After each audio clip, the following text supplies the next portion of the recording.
We all have a story to tell, and those stories are the reason behind every photo book. Sure, creating an album can seem a little daunting, but it's actually easier than you might think. Plus, your future self will thank you. In this video, we'll break down how to create an Artifact Uprising photo book so you can celebrate your favorite moments and bring them permanence through print. As you build your book, you'll add your photos to a gallery first, either in your My Account dashboard or within the project editor itself. To make things a little easier, try creating the gallery in your account. Sign in or create an account if you haven't already. Then go to Galleries, enter a name, and click Upload Images. Select the JPEG or PNG images you want to upload and click Open. Each gallery holds up to 300 photos. For best results, upload them in batches of 50 or less.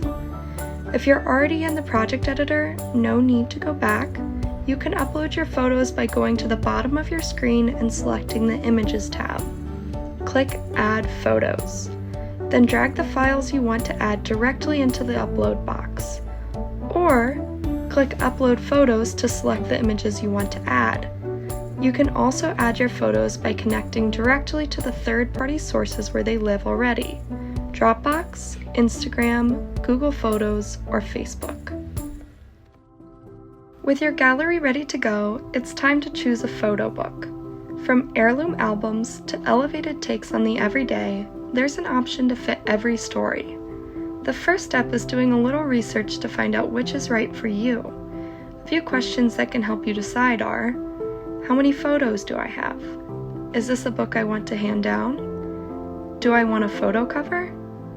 Once you've chosen your book, it's time to customize by selecting color, size, and more. And don't worry, if you change your mind while you're building your book, you can switch these up in the editor. But you won't be able to change the book itself. Once you've picked the options that feel true to your story, click Make Your Book to enter the editor. In the editor, start things off by giving your project a name. At the bottom of the screen, you'll find the Images tab, where you can add photos to your book, upload photos, and find all of your galleries. The Layout tab, where you'll choose the layouts you want to add to your pages.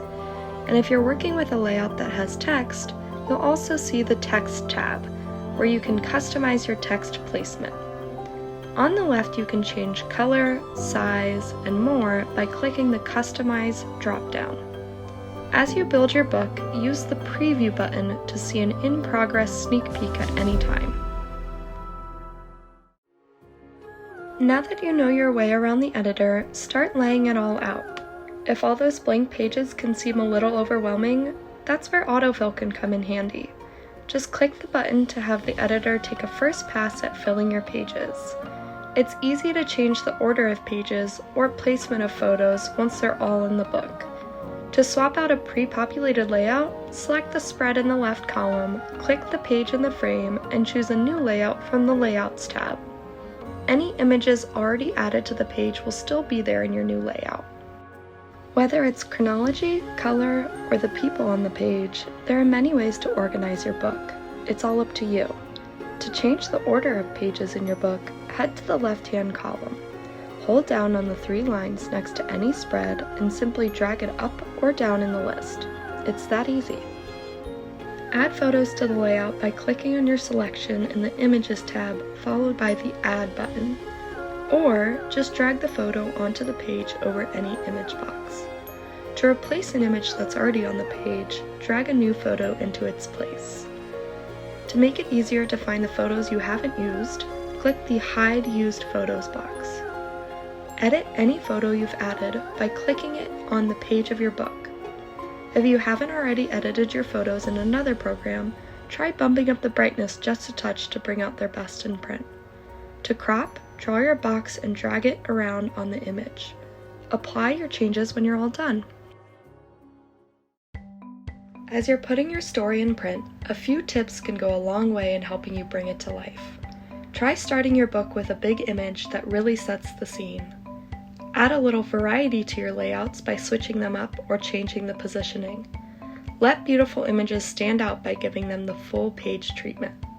Coordinate colors, tones, and textures to create a visual sub-story. And at the end of the day, focus on what's meaningful. It's all that really matters.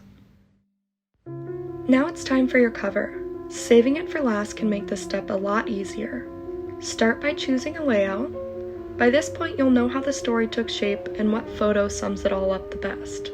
Take that photo and put it front and center on your cover. If your album doesn't have a cover photo, then your work is already done. Just give it a name. Naming your album can be the hardest part, so there's no shame in keeping it simple. Think year, month, people's names, or places. To give it a personal touch, bring in anecdotes, humor, or an inside saying. Or maybe even ask yourself what you might call it if the story was a novel. Once your book is finished, give it a once-over. If things look good, click the 3 dots next to Add to Cart to email yourself or others a PDF proof. This can give you a better sense of what it will look like in print. If you're happy with the proof, then you're ready to add it to your cart. Want to try a book a different way without losing your work? Try duplicating your project. Go to your My Account page, navigate to Projects, and click Duplicate next to your book. It's also an easy way to reorder an album you've already printed to gift to friends or family. And remember, if you have any questions along the way, we're always happy to help. Here's to your story and all the many stories you'll tell.